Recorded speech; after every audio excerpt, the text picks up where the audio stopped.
Vou compartilhar aqui com vocês a minha tela.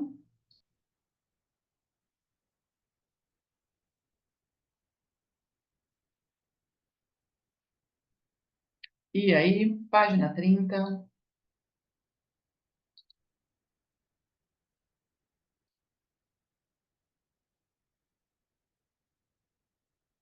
Vamos colocar. Deixa eu só aumentar.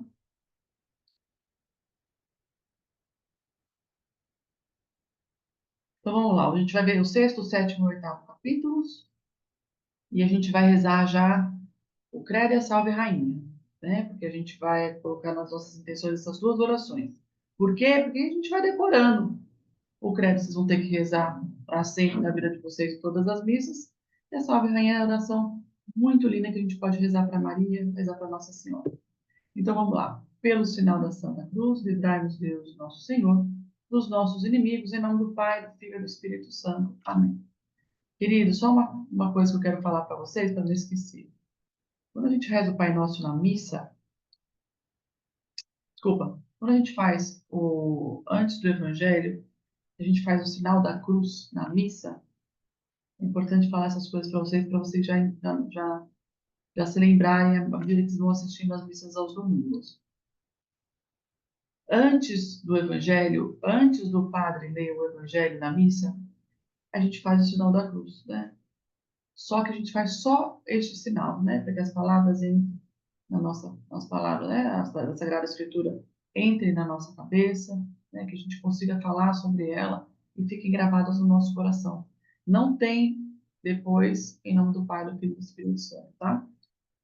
Antes da leitura do Evangelho da missa, tá bom? Lembrei de falar isso para vocês. Olha, hoje eu estava na missa, lembrei de falar isso para vocês e falei, vou falar. Então, vamos colocar todas as intenções que vocês falaram aqui, principalmente para o pai da tia de vocês que faleceu, pela alma dele, por todas as almas do purgatório, pelo Papa, pela saúde dele e as intenções que estão nos nossos corações, tá? Creio em Deus Pai Todo-Poderoso, Criador do céu e da terra, e em Jesus Cristo, seu único Filho, nosso Senhor, que foi concebido pelo poder do Espírito Santo.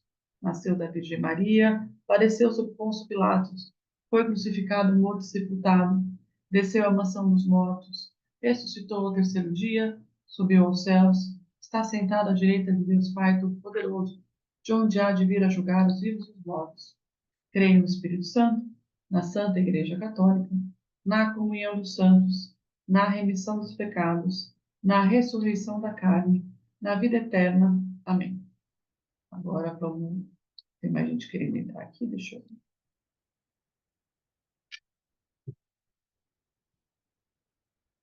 Vamos rezar a Salve Rainha também, porque eu quero que vocês já vão decorando. Vocês podem acompanhar, tá? Aqui na tela.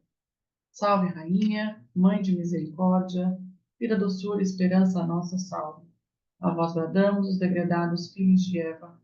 A vós suspiramos, gemendo e chorando neste vale de lágrimas. Eia, pois, advogada nossa, esses vossos olhos misericordiosos a nós volvei. E depois deste desterro, mostrai-nos Jesus. Bendito é o fruto do vosso ventre. Ó clemente, ó piedosa, ó doce sempre Virgem Maria. Rogai por nós, Santa Mãe de Deus, para que sejamos dignos das promessas de Cristo. Amém. Relembrando aí os 10 mandamentos, vamos relembrar? Eu quero que vocês vão lendo com a tia, tá? Cada linha. O que são os 10 mandamentos? O nosso manual de instruções. Deus nos deu esse manual para que a gente viva bem na Terra, feliz na Terra, que a gente consiga chegar até Ele na eternidade. Lembrando que 2 mandamentos resumem os 10. Quais são? Eu não vou ouvir vocês, mas pensa aí. Quais são os 2 mandamentos que resumem esses 10? Amar a Deus e amar ao próximo. De verdade.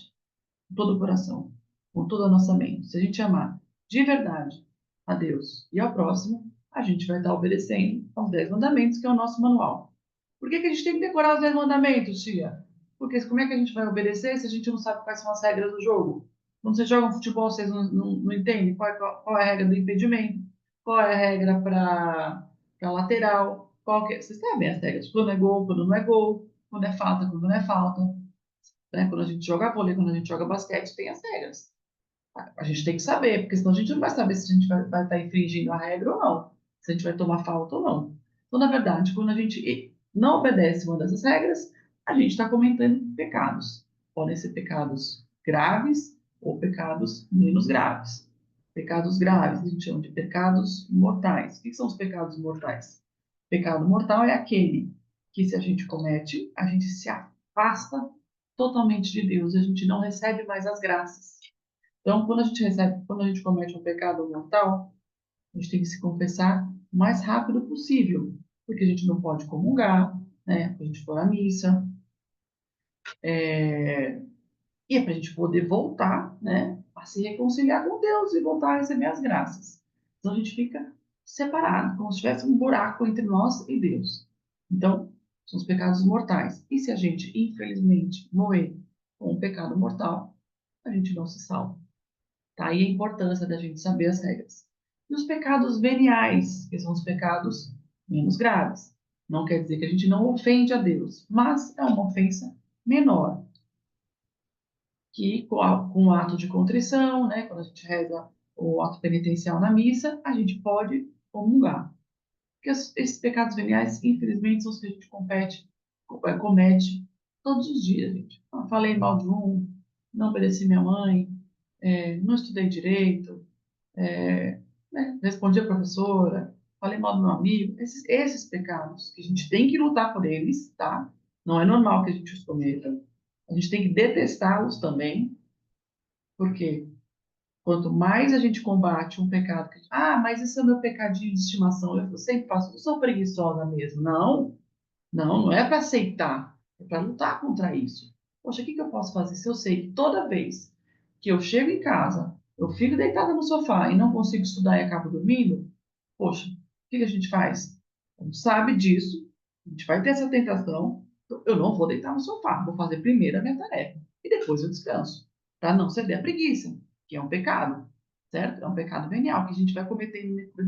E aí o que acontece? Quanto mais pecados leves, né, veniais a gente comete, mais propenso a gente está a cometer um pecado mortal, um pecado muito grave, que a gente se separa totalmente de Deus. E se a gente falecer com um pecado mortal, a gente não vai para o céu, a gente não se salva, né? A gente vai para o inferno. Então, daí a importância da gente ter horror ao pecado. É isso que eu quero que vocês entendam. Horror. Quando a gente fala, o que é ter temor a Deus? É ter medo de Deus? Eu posso ter medo de Deus de uma pessoa que me ama infinitamente, que morreu dessa forma por mim, né? Esse Deus aqui, ele não é um tirano, né? Ele não é uma pessoa, um Deus carrasco, não é. Olha o que ele fez. Olha o que ele fez para que a gente pudesse entrar novamente no céu. Então, o que é temor a Deus? É ter medo desse Deus que morreu por mim, que mostrou, é o que teve a maior prova de amor por todos nós, que deu a maior prova de amor por todos nós? Não, temor a Deus é ter medo de magoar a Deus. Isso sim. Ter medo de deixar ele triste com os meus pecados. Então vamos lá, rapidinho, lendo aqui as nossas regras. Amar a Deus sobre todas as coisas, não tomar seu santo nome em vão, né, não jurar, guardar domingos e festas, lembrar que se faltar à missa, depois que fizer a primeira comunhão, é um pecado grave, é um pecado mortal, ou seja, tem que se confessar rapidamente. Não é brincadeira, gente. O compromisso que vocês assumem a partir da primeira comunhão. A partir, a partir da primeira comunhão, vocês não podem faltar à missa aos domingos. Não podem. Então, é isso que eu quero que vocês entendam. É um compromisso que vocês vão assumir com Deus, a família de vocês vai ter que assumir esse compromisso com Deus. Por quê? Porque vocês não vão vencer sozinhos, né? A mamãe e o papai vão ter que levar. Então, isso tem que ficar muito claro para vocês. Tia, sei lá, aconteceu um imprevisto grave, eu estava doente. Bom, está doente, gente, estou doente, estou com febre, estou internada, claro, né? Que nesses casos, Deus entende. Aconteceu, sei lá, viajei, peguei o horário errado da missa, não fui, faltei. Então, o que que faz? Antes do próximo domingo, tem que procurar um padre para se confessar, porque senão no próximo domingo você não vai poder comungar. E se acontecer qualquer coisa e eu tendo faltado à missa, é sim um pecado mortal. Ou seja, não me salva. Voltando. Isso tem que deixar bem claro, tá, gente, para vocês? Porque as pessoas não deixam isso claro. Ah, vai à missa se der. Não é isso. Vai à missa que é bom. Não. É uma obrigação de cada católico. A partir da primeira comunhão, ir sim à missa todos os domingos. Por que vocês acham que domingo é feito? Domingo não se trabalha. Domingo não tem aula. Para que a gente tenha tempo de ir à missa. Ainda é assim, graças a Deus. Ainda é assim, ainda bem que o calendário respeita essa data, né? Pode ser que chegue um momento do mundo que domingo seja um dia normal e que a gente tenha que organizar nosso dia e ir à missa no horário depois de escola, depois do trabalho. Mas domingo é um dia que não, né? Que é um dia que ninguém trabalha nem estuda, porque é um dia que a gente doa a Deus. Não é um dia para ficar dormindo o dia inteiro. Primeiro é a minha obrigação, né? Que é ir à missa. E depois eu descanso, depois eu vou estar com a minha família e tal. Honrar pai e mãe, não matar, não pecar contra a castidade, são os pecados contra o nosso próprio corpo, né? Não furtar, não levantar falso testemunho, né? Não falar, levantar falso testemunho das outras pessoas, não inventar coisa dos outros, não falar mal do outro, não desejar a mulher do próximo, né? Não querer o que é do outro, não cobiçar as coisas alheias, que também é isso, quer dizer isso. Inveja, ciúme, traição, estão envolvidos aí no nono e no 10º mandamento. Próximo, meus amores, os sacramentos, que tem que ficar bem claro para vocês. Os sacramentos são os presentes que Deus nos deu, que Jesus Cristo deixou para nós, para que a gente conseguisse ir para o céu.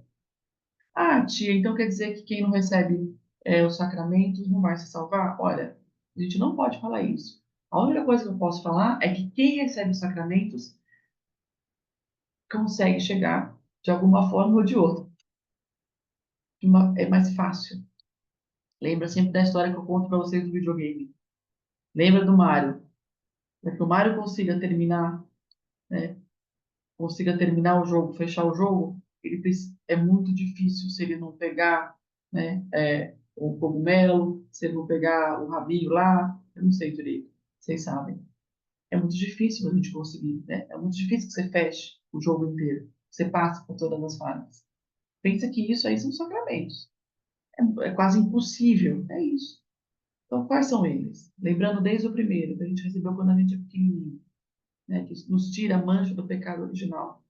O batismo, depois, seguindo a ordem, que vocês vão receber, vocês vão fazer antes da primeira comunhão de vocês, que é a confissão, certo? O sacramento da confissão.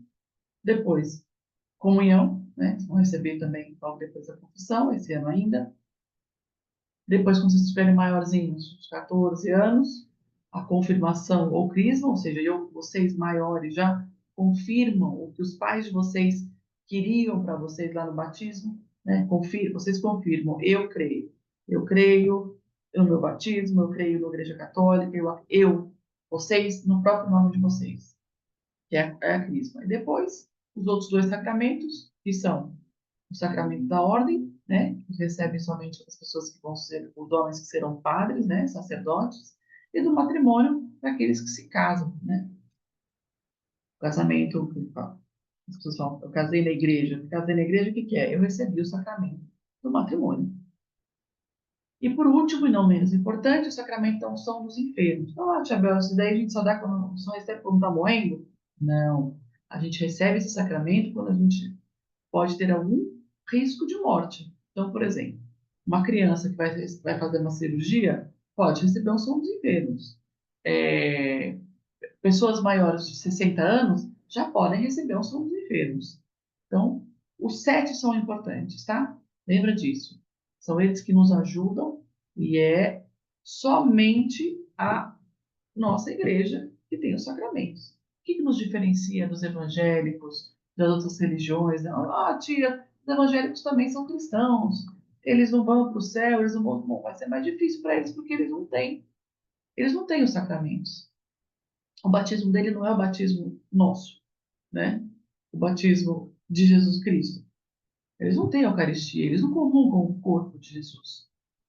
Não tem, eles não têm o crisma, eles não têm a confissão. Olha só que horror, a gente não poder se confessar. Olha que presente que Jesus nos deixou, A gente poder confessar os nossos pecados e sermos perdoados por eles, por essas faltas, e começar de novo, e lutar de novo para não pecar mais. Então, aí são os presentes da nossa igreja, que só a nossa igreja tem, que a nossa igreja foi fundada por Cristo, por Jesus, e que a gente tem que aproveitar. Lembrando que alguns sacramentos a gente recebe a uma única vez. No caso, é o batismo, sacramento do matrimônio, da ordem. Agora, os outros sacramentos, a confissão, a comunhão, unção dos enfermos, desculpa, o crisma também. Então, o batismo, crisma, matrimônio e ordem só se recebe uma única vez. Lembrando que nenhum sacramento pode ser apagado. Ah, não desistir desse sacramento. Não, não se desiste desse sacramento, não se apaga. Por isso, gente, por isso que é importante vocês saberem que não. Por que o casamento na igreja não tem como quem casa recebendo o sacramento do matrimônio está casado até que a morte o separe? Porque não tem como apagar esse sacramento depois que ele foi recebido. Não tem como desistir. Então, eu fui batizado na igreja católica, meu filho, sempre será. Não tem como apagar. A mesma coisa o sacramento da ordem, não tem como apagar. É a mesma coisa o crisma, que é a confirmação. Não tem como desistir. Ah, desistir. Não, já recebeu, não tem como desistir. Agora, os outros sacramentos, que são confissão, comunhão, inclusive a unção dos enfermos, podem ser recebidos mais de uma vez. Lembrando que confissão e comunhão, quanto mais, melhor. Tem gente que se confessa todas as semanas. Tem gente que se confessa 15 dias, cada 15 dias, mensalmente. Ah, que exagero. Nossa, nem tem pecado para tudo isso. Tem. Te garanto que tem. É muito difícil a gente passar um dia inteiro sem pecar. É difícil. Só os santos. Só os santos conseguiam isso. Né? As pessoas muito santas, muito próximas de Deus. Então vamos começar aqui, gente. Então, falei para vocês da página 30, isso aqui deve estar na página já 31. Esse trechinho do Evangelho segundo São João. Lembrando que os evangelhos são escritos pelos quatro evangelistas: Lucas, Marcos, João e Mateus. Nosso trechinho aqui, São João. São João Evangelista, não São João Batista. Outro São João. São João Batista é o primo de Jesus, que foi decapitado, lembra? Aquele lá que já tinha, ele morreu quando Cristo ainda estava, né, vivo. Esse São João aqui não. Esse São João foi o último que morreu. Foi o último apóstolo que morreu. Então, vamos lá. Tomé era um apóstolo. Era um dos 12, tá? Chamado Dídimo, um dos 12 apóstolos. Não estava com os discípulos quando Jesus apareceu. Vamos nos situar. Que horas que está acontecendo essa cena? Na Páscoa. Lembra que a gente viu sobre a Páscoa? Na Páscoa, Jesus morre na sexta, ressuscita no domingo, certo?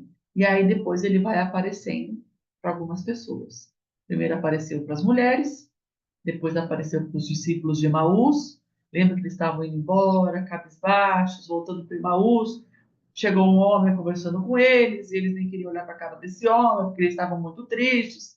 Só que esse homem veio conversando com eles de uma maneira que o coração deles foi pegando fogo, né? E assim foi esquentando, uma brasa ardente. Aí eles chegaram em Emaús e convidaram este homem a jantar com eles. E este homem foi. E aí, quando ele faz a bênção do pão e do vinho, durante esse jantar deles, eles percebem, é Jesus. E voltam correndo para contar para todos os outros apóstolos. Então, primeiro ele apareceu para as mulheres, depois que ele ressuscitou, depois para os discípulos de Emaús, e depois Jesus aparece para os seus apóstolos. Certo? Só que tinha um que não estava com eles, que era Tomé. Às vezes Tomé devia estar, né? Poxa vida, a gente acreditou tanto em Jesus, né? A gente achou que ele fosse o nosso Salvador, né? Acho que tudo isso foi uma grande mentira, a gente foi realmente iludido, né? Talvez ele estava assim, né? Pensando em tudo isso, e não estava rezando com eles nesse momento, quando Jesus apareceu. no cenáculo para os 12. Era a sala onde eles ficavam reunidos, rezando, e aí eles já começaram a celebrar as primeiras missas que Jesus ensinou na Quinta-feira Santa, né, na última ceia. Então vamos continuar. Pra vocês saberem a cena, tá? Então Tomé, um dos 12, não estava com os discípulos quando Jesus apareceu. Os outros discípulos, quando Tomé apareceu, né, deu o ar da graça, os outros discípulos falaram: Nós vimos o Senhor. Mas ele lhes disse: Ó, que Tomé respondeu: Se eu não vir as marcas dos pregos nas suas mãos, não colocar o meu dedo onde estavam os pregos, não puser a minha mão no seu lado, eu não crerei. Uma semana mais tarde, os discípulos estavam reunidos de novo, no mesmo lugar. Dessa vez, Tomé estava com eles. Apesar de estarem de portas trancadas, ó lá, Jesus entrou. Então, Jesus já estava no seu corpo glorioso. Jesus já tinha ressuscitado. Ele não precisava mais abrir porta. Jesus passava mesmo pela parede, pelos lugares, aparecia, desaparecia. Jesus entrou, pôs-se no meio deles e disse: A paz seja com vocês. E Jesus olhou para Tomé e disse: Coloca aqui, Tomé, o seu dedo, veja as minhas mãos. Estenda a mão e coloque no meu lado. Pare de duvidar e creia. E Jesus, nesse mesmo momento, cai aos pés de Jesus. Ele diz: Meu Senhor e meu Deus. Né? Sim, envergonhado, porque ele falou, ele duvidou que Jesus Cristo podia ter ressuscitado, duvidou, né, da divindade de Jesus, duvidou que Jesus era realmente Deus. Então Jesus lhe disse: Porque me viu, você acreditou. Felizes os que não viram e creram. Que somos nós, né, gente? A gente não viu Jesus como os apóstolos viram. A gente não viu Jesus ressuscitado como eles viram. Mas a gente acredita. E Jesus está falando sobre isso justamente para a gente. Eu vou colocar esse filme, tá? Para vocês. Que é essa cena aí de São Tomé. Sá, me avisa se dá para escutar.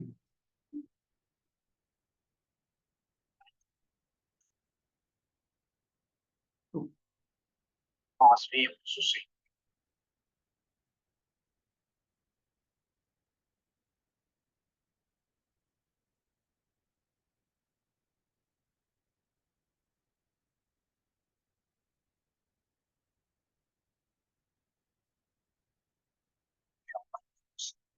Em suas mãos. Não puser o dedo no lugar dos cravos. E não puser a minha mão no seu lado. De maneira nenhuma. Parece que não dá para vocês ouvirem, né? Agora tá.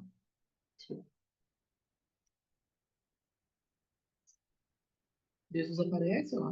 Mas seja contigo.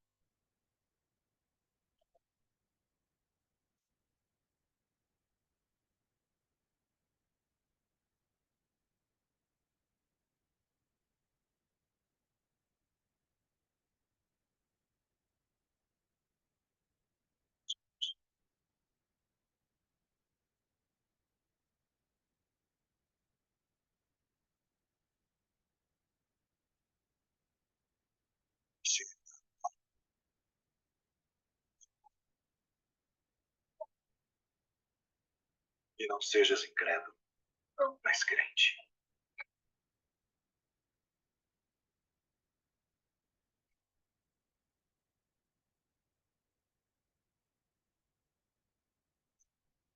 E Deus meu,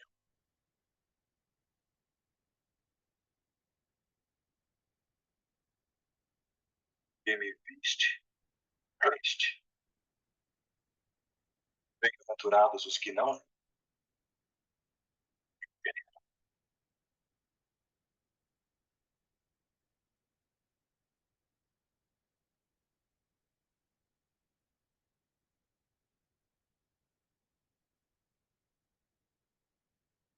A gente.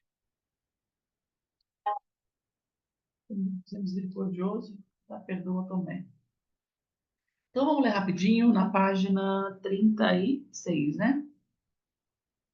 Vamos. Quem tiver dúvida, gente, a gente vai resolver no final, tá? Eu vou abrir para vocês tirarem dúvida. Então vamos lá, quadrinho 1, rapidinho, que é só para vocês memorizarem novamente essa cena. Tomé, chamado Gêmeo ou Dídimo, que era um dos 12, não estava com eles quando Jesus veio. Aí os discípulos dos apóstolos falaram, né? Nós vimos o Senhor. 3. Tomé disse: Se eu não vir a marca dos pregos nas mãos de Jesus, se eu não colocar o meu dedo na marca dos pregos, se eu não colocar a minha mão do lado dele, eu não acreditarei. Continuando no 4. Uma semana depois, os discípulos estavam reunidos de novo. Dessa vez, Tomé estava com eles. 5. Estando fechadas as portas, Jesus entrou, ficou no meio deles e disse: A paz esteja com vocês. 6. Depois disse a Tomé: Estenda aqui o seu dedo e veja as minhas mãos. Estenda a sua mão e toque do meu lado. Não seja incrédulo, mas tenha fé. 7. Tomé respondeu a Jesus: Meu Senhor e meu Deus. 8.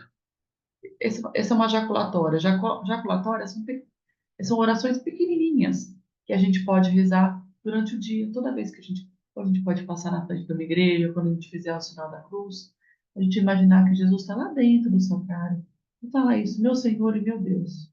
Olha que bonita essa oração. Tomé nos ensinou, né? Toda vez que a gente entrar né? A gente pensar e lembrar de Jesus durante o dia, olha que bonito falar isso, meu Senhor e meu Deus.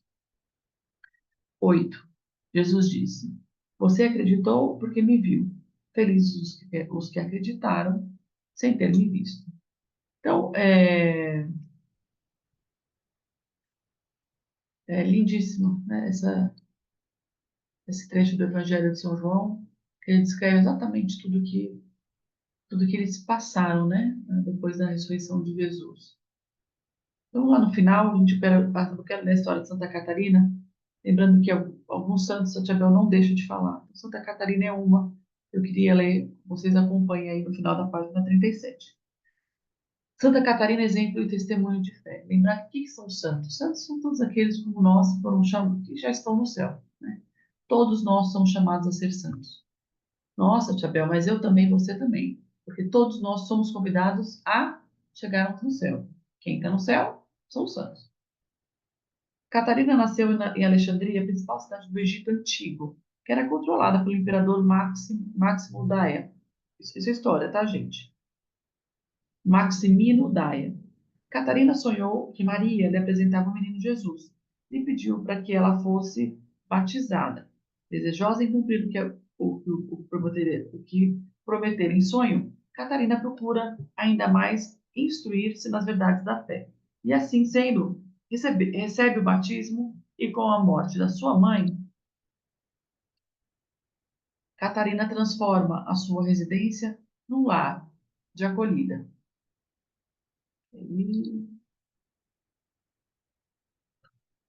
De acolhida e escola de formação cristã. A beleza e inteligência de Catarina eram tantas que o próprio imperador ficou impressionado. Apaixonado, ele decidiu fazer de tudo para conquistar a jovem cristã. O imperador, tá, gente? Que era todo poderoso naquela época. Maximino contratou 50 filósofos. Olha só, ele contratou 50 filósofos que deveriam convencê-la, 50 filósofos, que deviam convencer Catarina de que Cristo não era Deus. Mas os sábios do Egito ficaram tão impressionados com a inteligência e a convicção da jovem Catarina que terminaram por se converter ao cristianismo.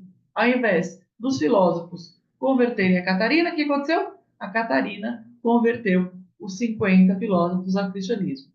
Por não obedecer ao imperador, Catarina foi condenada ao martírio da roda, né? Foi condenada à morte. No momento em que ia ser estendida sobre a roda, a roda era uma forma de decapitar as pessoas, de matar, né? Catarina traçou o sinal da cruz, fez o sinal da cruz, e a roda despedaçou-se imediatamente. Esse milagre fez com que o povo se rendesse no louvor a Deus, ao Deus dos cristãos, né? Ao Senhor Jesus Cristo. Maximino mandou então decapitar Catarina fora da cidade. Ele continuou. Mesmo a roda tendo despedaçado, ele continuou com a ordem de matar Santa Catarina. A data dela que se comemora dia 25 de novembro. Santa Catarina de Alexandria, por seu grande saber, é padroeira dos estudantes. Olha que bonito, vocês podem pedir para Santa, quando vocês tiverem muita dificuldade de estudar, pede para Santa Catarina de Alexandria, que ela interceda por vocês, para que vocês consigam entender uma matéria, que ela ajude vocês numa prova muito difícil. Ela também é padroeira do estado de Santa Catarina, aqui no sul do Brasil, tá? E é da Arquidiocese de Florianópolis. Muito bem. Próximo, gente, próximo capítulo é um trechinho do Atos dos Apóstolos. O que que é o ato? O que que esse livro descreve? O que que esse livro está escrito sobre? Quais foram as atitudes dos apóstolos? Quais foram os atos dos apóstolos depois que Jesus já tinha morrido, né? Já tinha ressuscitado e já tinha subido aos céus. Então, aí começou o trabalho de evangelização, o trabalho de apostolado de todos os seus apóstolos, né? Aí começou o grande trabalho deles, claro, né? Eles já tinham recebido o Espírito Santo, né? E aí eles tinham, né, conseguiram falar várias línguas, eles já tinham todo esse poder, né, do Espírito Santo, inclusive de fazer milagres, de fazer todos os, de realizarem todos os sacramentos, né? De batizar, de fazer, de confessar, tudo, né? Pensem que era como se fossem os primeiros padres, né? Os primeiros sacerdotes do mundo, eram os 12 apóstolos. Então vamos lá. Jesus então já estava, né, já estava no céu e eles estavam viajando aí pelo mundo para evangelizar o mundo, começando pelas cidades, pelos países ali mais próximos deles, né? Então o Espírito disse a Filipe, Filipe era um dos 12, Espírito Santo, disse a Filipe, aproxima-te para bem perto deste carro. O carro não era um carro, tá, gente? Era uma carruagem com um cavalo. Filipe aproximou-se e ouviu que o eunuco, né, eunuco era uma pessoa da época que, que tinha alguns papéis específicos, né? Ele lia o profeta Isaías, o eunuco estava lendo uma passagem do profeta Isaías. Lembra que o profeta Isaías é do Antigo Testamento, né? Antigo Testamento, antes da vinda de Jesus. Ele estava lendo uma passagem e perguntou-lhe.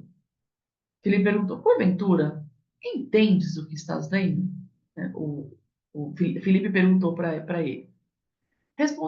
O eunuco respondeu: como é que eu posso, se não há ninguém que me explique?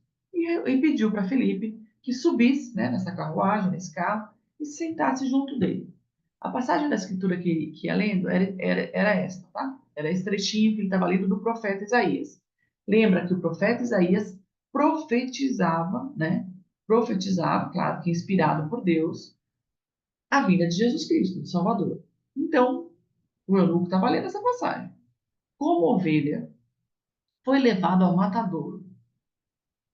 Pensa bem de quem que ele estava profetizando. O profeta Isaías estava profetizando de quem? Vamos lá. Como ovelha, foi levado ao matadouro. Quem foi levado para o matadouro como uma ovelha, gente? Lembra? Cordeiro de Deus, que tira o pecado do mundo. Tenta lembrar.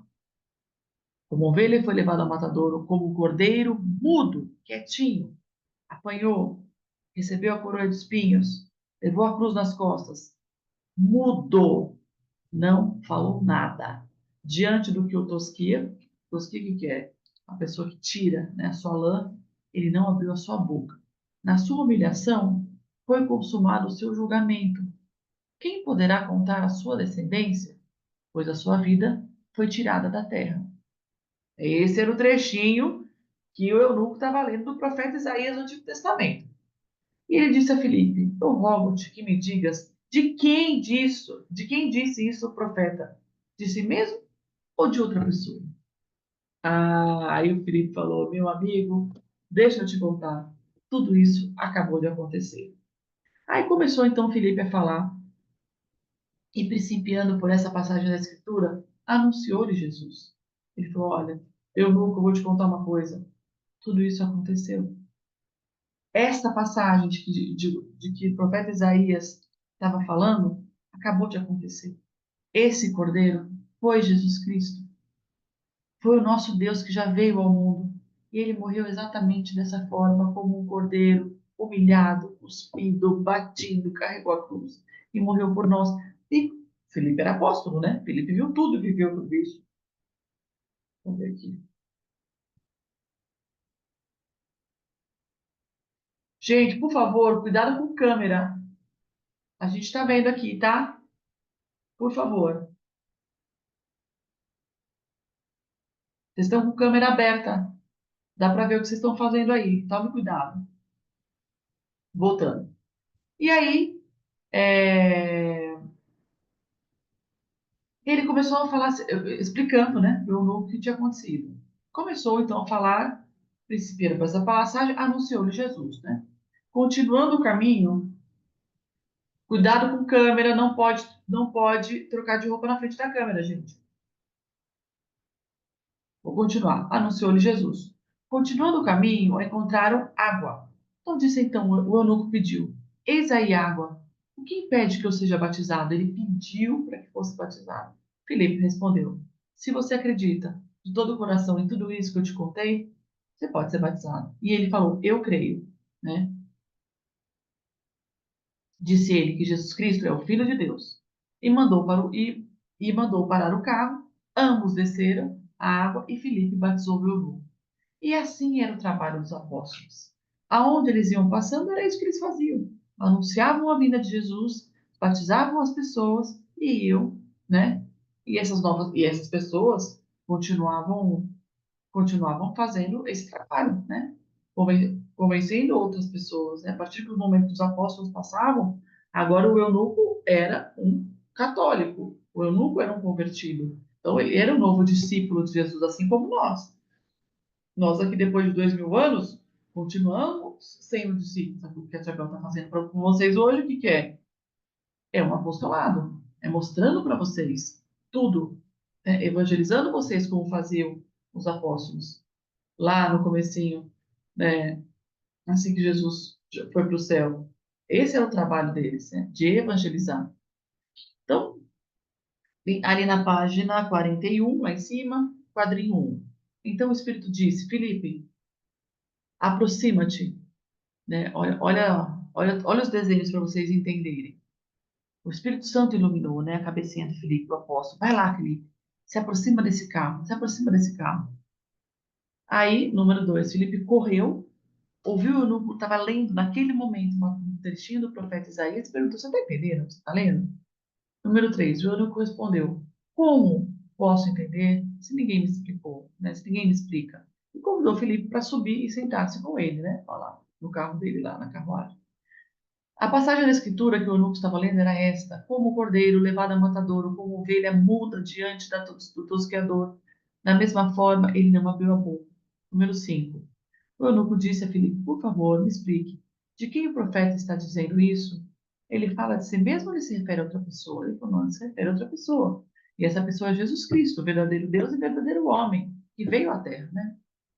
Número 6. Então Filipe foi explicando, tomando essa passagem da escritura como ponto de partida.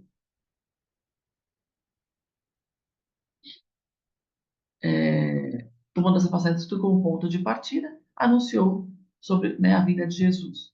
Continuando o caminho, chegaram a um lugar onde havia água.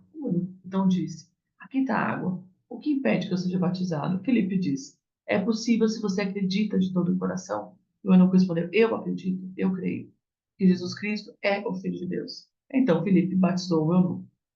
Então, muito bonito, né, gente, essa passagem. Então, mostrando, né, um pedacinho, né, um trechinho do que foi a vida dos apóstolos. Era esse o trabalho deles. Ir passando e distribuindo os sacramentos, né, todos. Exatamente como é feito até hoje. Né? É assim que a gente é batizado. Então, outra santa que eu gosto muito, que eu queria ler para vocês, Santa Zita, página 42, que eu gostaria de ler rapidinho aqui, porque é muito, muito bonita a história dela. Ela era de origem italiana, viveu nos anos de 1218 a 1278, né? Morreu então com 60 anos. Ela nunca desperdiçou uma oportunidade de servir aos pobres e aos doentes, mesmo não passando de uma simples serviçal. Ela era uma funcionária de casa, uma empregada. Aos 12 anos, ela foi trabalhar como empregada. 12 anos, tá? 12 anos. Muito próximo aí da idade de alguns de vocês. Recebendo pouco e sendo muito maltratada pelos patrões.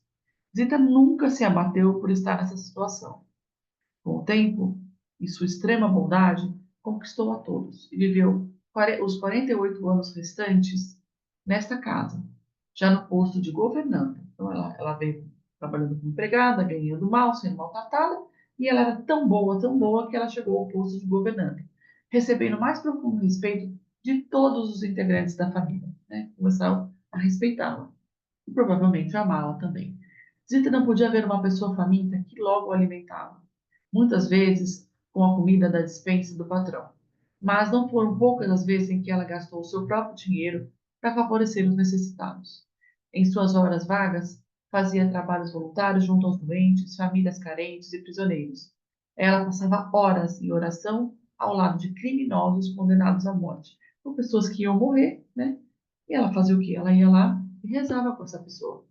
Comemorado no dia 27 de abril, está chegando aí o dia de Santa Zita.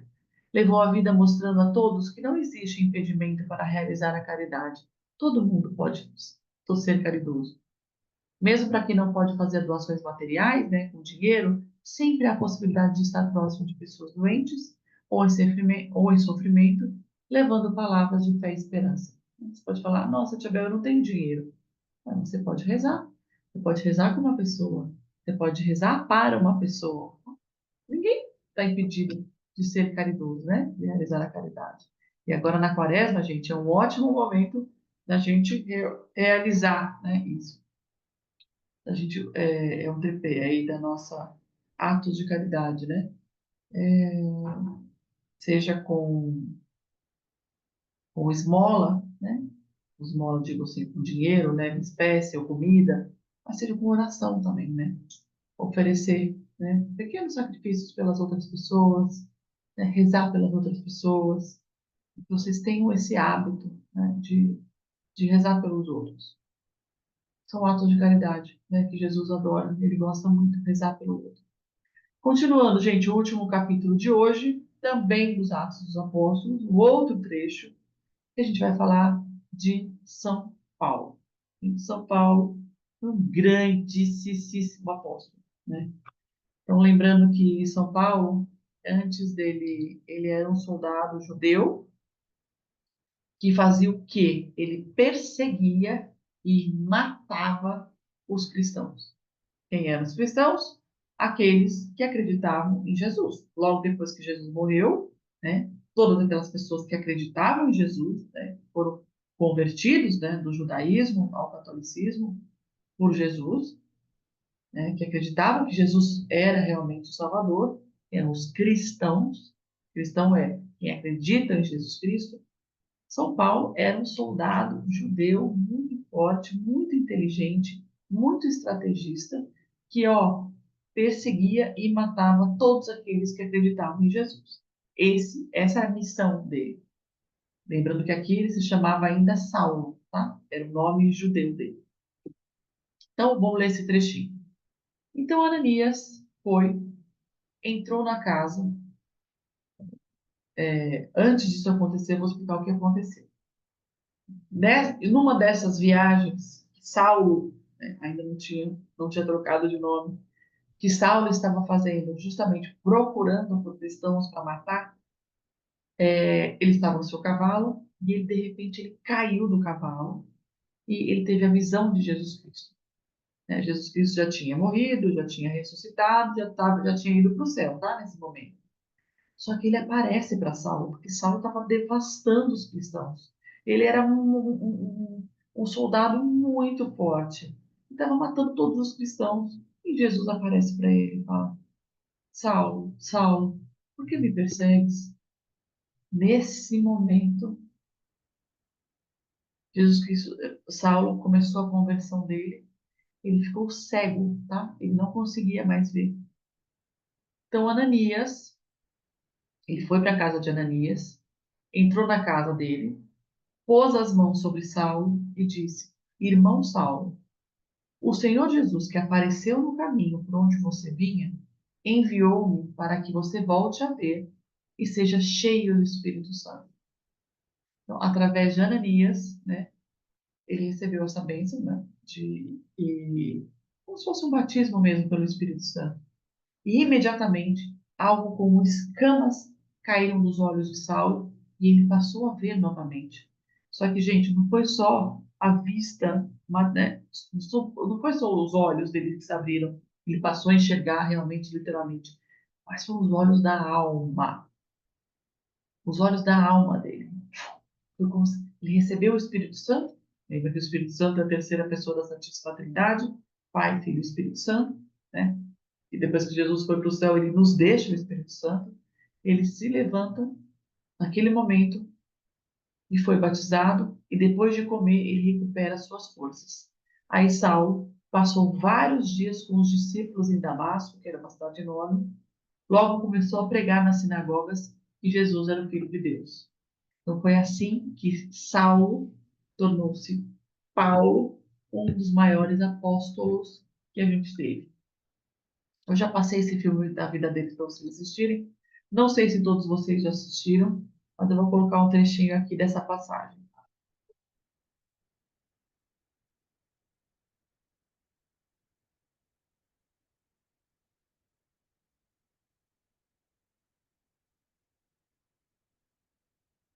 Olá, gente. Eu não sei por que eles fogem de mim. Eles deviam ser gratos. Estou convicto do julgamento de Deus. Será que eles importam de Deus? Não. Eles abandonaram Deus para seguir aquele gerado sujo.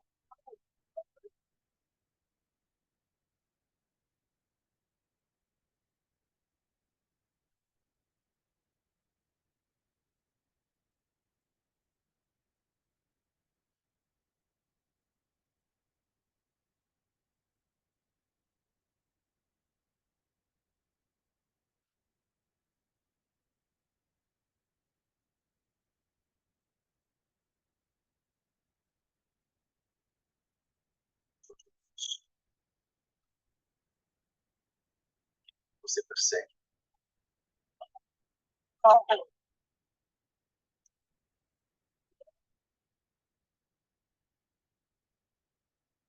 Desculpa, gente.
Até uma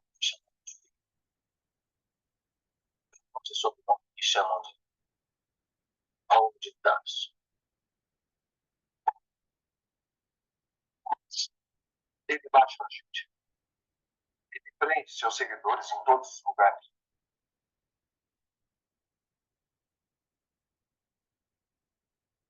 Eu escolhi para proclamar os gentios, seus reis e os filhos de Israel. Vá,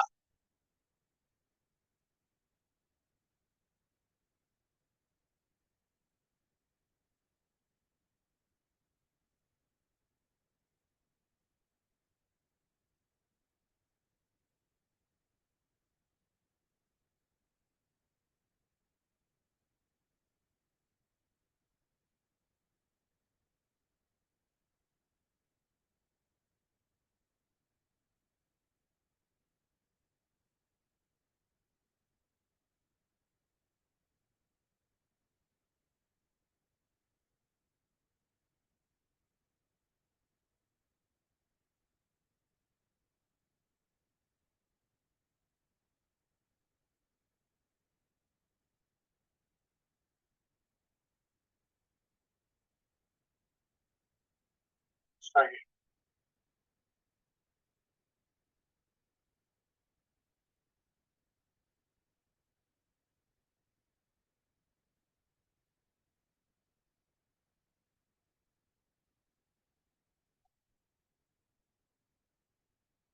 Isso aí.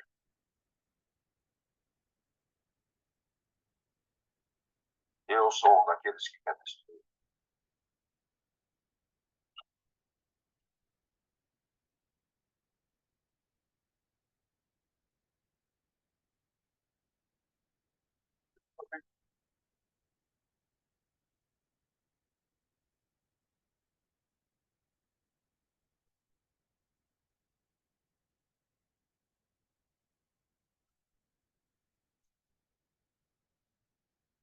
Tá bom.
Não, não.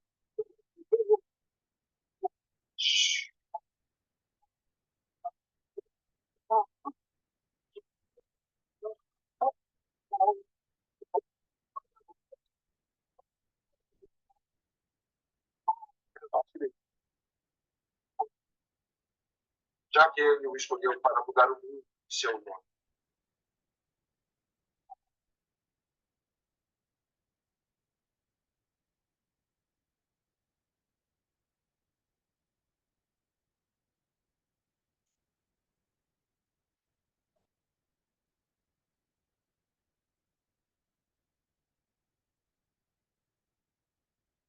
Bonito, né, gente? Assim foi a conversão de São Paulo, nosso grande santo. Então, lendo rapidinho aqui, página 46, lá em cima, repetindo essa cena que vocês viram no filme. Então, Ananias, ele saiu, entrou na casa e pôs as mãos sobre Saulo. Ananias disse, Ananias disse, Saulo, meu irmão, o Senhor Jesus que lhe apareceu quando você vinha pelo caminho, me mandou aqui para que você recupere a vista e fique cheio do Espírito Santo. 3. Imediatamente caiu dos olhos de Saulo alguma coisa parecida com escamas e ele recuperou a sua vista. 4. Em seguida, Saulo se levantou e foi batizado. 5. Logo depois, comeu, ficou forte como antes. 6. Saulo passou alguns dias com os discípulos em Damasco e logo começou a pregar nas sinagogas, afirmando que Jesus é o Filho de Deus. Então, olha só, o Saulo, que era um grande perseguidor, né, que matava os cristãos, virou um grande apóstolo, né, porque ele viu Jesus, né, Jesus aparece para ele. Mas é importante vocês saberem que São Paulo ele não viveu com Jesus, ele não foi um dos escolhidos, né? Então ele começou o seu apostolado, sua evangelização depois que Jesus Cristo tinha morrido. E Jesus, né, falou que Deus quer os melhores para ele. Então ele era um grande soldado, ele tinha muita força física. Então ele foi muito longe. São Paulo foi um apóstolo que chegou na Europa, fez a Europa inteira, entrou pela Europa, foi até a Espanha, tudo. Foi muito longe, né? E longe assim, gente, não tinha carro, não tinha avião, então era ou a pé ou de barco, vários naufrágios. Ele sabia nadar, ele andava muito bem a cavalo, ele era um soldado muito forte, muito bem treinado. Então ele virou um soldado de Cristo, né? Depois, um soldado para levar a palavra, né? Levar que Jesus fosse conhecido pelo mundo. Nós temos que ser agradecidos a São Paulo, porque ele foi muito longe. Senão a gente não, senão até hoje talvez, né? A gente não poderia, a gente não teria, não conheceria Jesus, né? Os evangelhos, a Bíblia, como a gente conhece, né? Não teríamos, a Europa ali, Portugal, Espanha, não teria sido evangelizados tão cedo, né? Se não fosse esse grande soldado, né? O soldado de Jesus. Agora, esse último santo que eu quero ler para vocês, ele foi o nosso primeiro mártir. O que é mártir? Mártir é aquela pessoa que morre defendendo a sua fé, né? Então, assim, que morre por Deus. Então, esse é o nosso primeiro, né, da igreja, Santo Estevão. Ele é o primeiro mártir do cristianismo. É celebrado no dia 26 de dezembro. Logo, assim, eu lembro que minha mãe falava aqui na Espanha, eles falavam que quando tinha uma coisa assim, um brinquedo muito fajuto, as crianças ganhavam no Natal, falou, "Ih, esse brinquedo não vai durar até Santo Estevão, que é o dia seguinte. Então, do Natal a Santo Estevão, que é um dia depois. Falou, "Ih, esse brinquedo aí não vai chegar até o dia de Santo Estevão, que é o dia 26 de dezembro. As pessoas são muito devotas do Santo Estevão lá na Espanha. Celebrado no dia 26 de dezembro, sua história é relatada no próprio livro dos Atos dos Apóstolos. Santo Estevão, juntamente com os apóstolos, foi um exemplo de doação da própria vida em nome de Jesus. Ele foi convidado para ser ministro da caridade, um diácono, né, que seria um diácono hoje. Sua função era receber e distribuir os bens para que todos que moravam nas comunidades não passassem necessidades. Lembra que eu falei para vocês que os primeiros cristãos, eles viviam todos juntos? Os primeiros católicos, eles viviam, depois que, né, eles viraram uma comunidade tão forte que eles precisavam se defender, né? Porque primeiro que eles eram perseguidos e segundo que eles viveram muito próximos de Jesus Cristo e eles entenderam, né, que tudo que estava na Terra não era deles, né? É assim como a gente tem que lidar com as coisas materiais nossas. Nós temos que usar das coisas, dividir as coisas, né? Não pegar para a gente ter mais, mais, mais, mais, para quê?